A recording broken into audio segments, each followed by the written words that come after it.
Ia kemudian menutupi sang artis dengan kain tersebut seraya berkata, "Tutup auratmu, saya ingin kamu bersama saya kapanpun."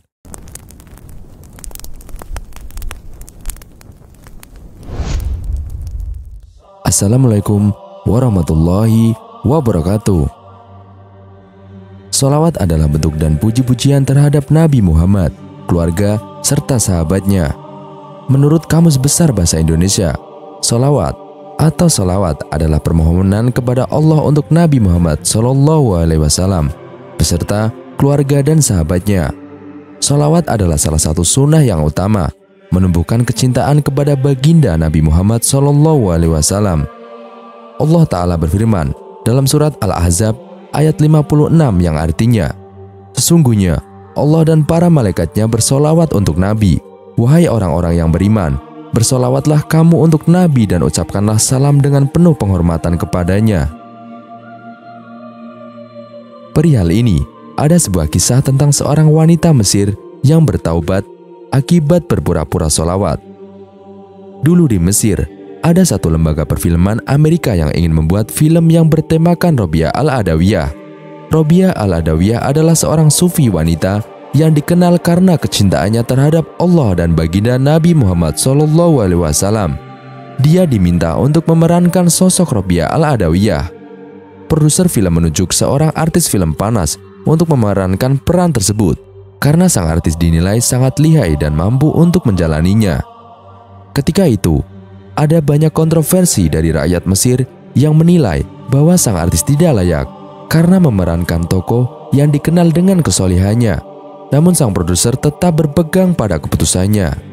Sampai suatu saat, ketika artis tersebut memerankan scene saat Robiah Al-Adawiyah membaca sholawat Nabi, seolah-olah menunjukkan kecintaan terhadap baginda Nabi Muhammad SAW. Perlu diketahui bahwa saking cintanya Robiah Al-Adawiyah kepada Allah dan baginda Nabi Muhammad SAW, diriwayatkan bahwa beliau selalu melantunkan sholawat sebanyak 25.000 kali perharinya. Setelah sang artis menyelesaikan film tersebut, dalam beberapa bulan kemudian, ia kembali memerankan film panas. Saat syuting terakhir, sang artis menelepon supirnya untuk menjemput. Karena lama menunggu, akhirnya sang artis tertidur dan bermimpi ada seseorang yang masuk ke dalam rumahnya dalam keadaan bersedih. Kemudian orang tersebut masuk ke kamar sang artis, lalu mengambil kain warna hijau. Lantas, ia kemudian menutupi sang artis dengan kain tersebut seraya berkata, "Tutup auratmu, saya ingin kamu bersama saya kapanpun." Dalam mimpinya, mendengar ucapan tersebut, sang artis bertanya, "Siapa kamu?" Lalu ia menjawab, "Saya Nabi Muhammad SAW." Lalu sang artis terbangun kaget karena suara klakson supirnya. Lantas ia pun membuka lemari dan benar saja di lemari itu ada kain berwarna hijau. Secara serentak, ia pun memakai kain hijau tersebut dan keluar rumah dengan ekspresi yang masih tidak percaya. Sang artis meminta kepada sopirnya untuk membatalkan kontrak dengan produser film panas. Dan ia juga meminta kepada sang sopir untuk membawanya kepada ulama siapa saja yang sopir kenal. Lalu singkat cerita, ia dibawa menemui Syekh Mutawalli Asy-Sya'rawi, seorang alim ulama Mesir yang terkenal. Kemudian ia menceritakan perihal mimpi yang dialaminya. Lantas Syekh Mutawalli minta ia untuk membatalkan kontrak syutingnya dan pergi berumroh, seraya berziarah ke makam Nabi Muhammad SAW.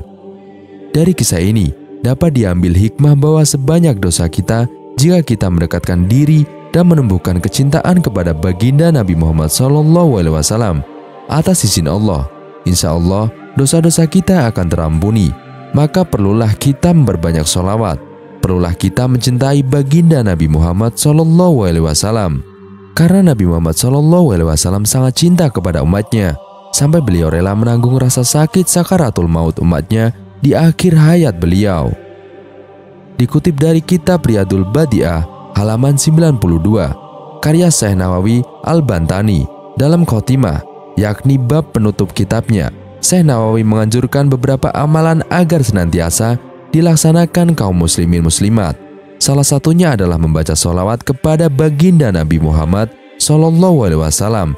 Dan berikut salah satu faedah yang agung tentang fadilah sholawat.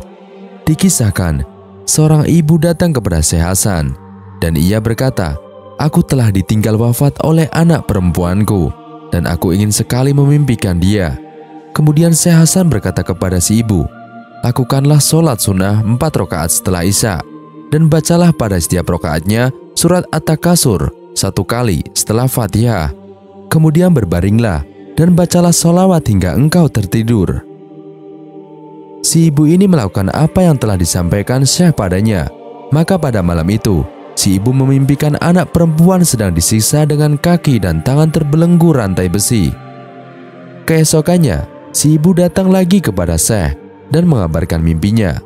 Sejenak Syekh diam dan kemudian beliau berkata, "Sedekahlah atas nama anak perempuanmu." Maka kemudian si ibu melaksanakan sedekah atas nama anak perempuannya. Kemudian pada malam berikutnya, Syekh bermimpi seolah beliau berada di pertamanan surga. Beliau melihat ada seorang gadis yang sangat cantik berada di atas sebuah ranjang dengan memakai mahkota dari cahaya di kepalanya. Gadis ini berkata kepada Syekh, "Apakah engkau tidak mengenaliku, wahai Syekh?" "Tidak," jawab Syekh. Berkatalah gadis itu, "Aku adalah anak perempuan dari wanita yang datang padamu." Syekh berkata, "Tapi tidak dalam keadaan seperti yang aku lihat saat ini, saat ibumu menceritakan keadaanmu. Sebelumnya aku memang seperti apa yang telah diceritakan ibuku." Lalu Syekh itu berkata, "Lalu bagaimana engkau bisa seperti ini?" Si gadis itu menjelaskan, "Aku adalah salah satu dari 70.000 orang yang sedang disiksa. Kemudian lewatlah di antara perkuburan kami seseorang yang soleh. Orang soleh tersebut membaca sholawat atas Nabi Muhammad SAW 1 kali. Kemudian ia menghadiahkan pahala 1 kali sholawat tersebut kepada kami. Kemudian Allah membebaskan kami, yakni 70.000 orang tadi dan siksaan tersebut dengan berkah Nabi SAW. Dan hasil dari 1 sholawat yang dihadiahkan pada kami adalah seperti apa yang engkau lihat padaku seperti ini." Masih tentang fadilah sholawat kepada Nabi Muhammad SAW, dinukil dari kitab Al-Fajrul Munir, yakni kitab karangan ulama Hanafiyah. Beliau berkata, telah mengabarkan padaku Syekh Salih Musa bahwa suatu ketika beliau menumpangi sebuah kapal laut, namun di tengah lautan ada badai yang namanya Atarabiyah. Sangat jarang pelaut atau kapal yang bisa selamat dari badai ini. Suasana di kapal sangat gaduh dan panik karena mereka takut tenggelam. Kemudian Syekh berkata, "Kemudian aku diserang rasa kantuk yang luar biasa hingga aku tertidur dan aku bermimpi bertemu Nabi Muhammad SAW dan beliau berkata padaku, 'Katakan pada semua penumpang kapal agar mereka membaca sholawat sebanyak 1 kali. Sholawat tersebut adalah Allahumma sholli ala Sayyidina Muhammad wa ala ali Sayyidina Muhammad sholatan tujina biha min jami'il ahwali wal afat wa taqdilana biha jami'al hajat wa tutahhiruna biha min jami'i sayyiati fatarfa'una biha indakala darajat wa tubaliguna bihal aqsal ghayat min jami'il khairati fil hayati wa badal mamat." Kemudian Syekh terbangun dan mengabarkan apa yang dimimpikannya kepada seluruh penumpang kapal. Kemudian kami membaca sholawat tersebut dan ketika mencapai bilangan sekitar 300 kali, badai pun reda. Dalam kitab Al-Khiliyah, Abu Nuaim meriwayatkan bahwa ada seorang berjalan di depan Nabi dengan membawa rusa yang baru didapatkannya dari berburu. Tiba-tiba rusa itu berkata, "Ya Rasulullah, sesungguhnya aku mempunyai beberapa anak yang masih menyusu kepadaku dan mereka kini lapar. Karena itu, suruhlah orang ini melepaskan aku untuk menyusui anakku. Kemudian aku akan kembali lagi."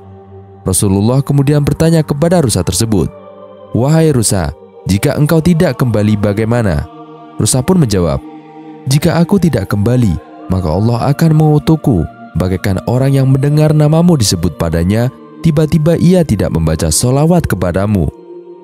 Lalu Rasulullah menyuruh kepada orang pemburu rusa tersebut, "Lepaskan rusamu ini, dan aku yang akan menjamin akan kembalinya rusamu ini."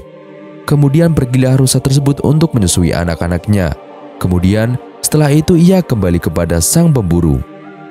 Maka turunlah malaikat Jibril dan berkata, "Ya Muhammad, Allah menyampaikan salam padamu dan berfirman, 'Demi kemuliaan dan kebesaranku, sungguh aku lebih menyayangi pada umatmu lebih dari rahmat rusa itu terhadap anak-anaknya, dan aku akan mengembalikan mereka kepadamu sebagaimana kembalinya rusa itu kepadamu.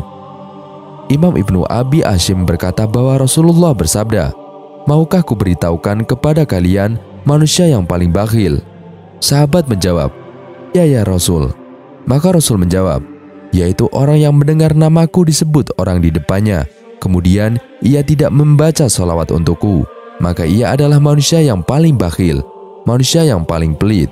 Sayyidina Abu Bakar berkata, "Membaca sholawat kepada Rasulullah lebih kuat untuk menghapus dosa daripada air terhadap api, dan mengucapkan salam kepada Rasulullah lebih afdol dari memerdekakan budak, dan cinta kepada Rasulullah lebih afdol daripada mengorbankan jiwa dan daripada mengangkat pedang fisabilillah."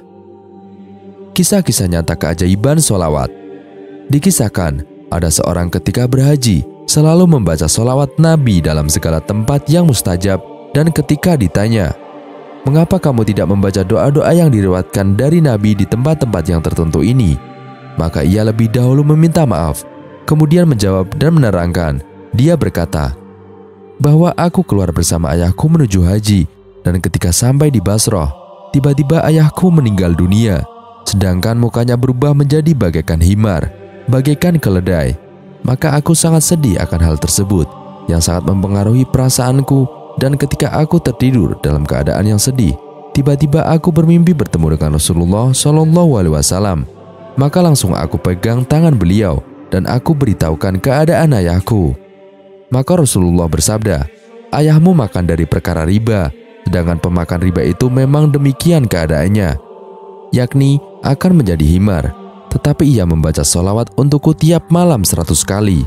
Karena hal itu, ketika disampaikan oleh malaikat keadaan ayahmu, yakni berubah menjadi keledai, maka segera aku meminta izin kepada Allah memberikan syafaat untuk ayahmu, dan Allah pun mengizinkannya. Tiba-tiba aku bangun tidur, dan wajah ayahku telah berubah bagaikan bulan purnama. Dan setelah kekuburan jasad ayahku, terdengar suara keselamatan ayahmu, karena ia suka dan sering membaca sholawat atas Nabi Muhammad SAW. Sang anak itu pun berkata, "Karena itulah aku bersumpah untuk diriku, tidak akan kutinggalkan sholawat atas Rasul dalam segala hal, dan dimanapun aku berada." Kisah ini dinukil dan disiarkan dari kitab Irsyadul Aibad ila Sabil Rasyid dalam bab Fadlul Sholawat ala Nabi, bab tentang keutamaan sholawat kepada Nabi Muhammad SAW. Wallahu a'lam bishawab. Semoga kisah ini menginspirasi kita. Wassalamualaikum warahmatullahi wabarakatuh.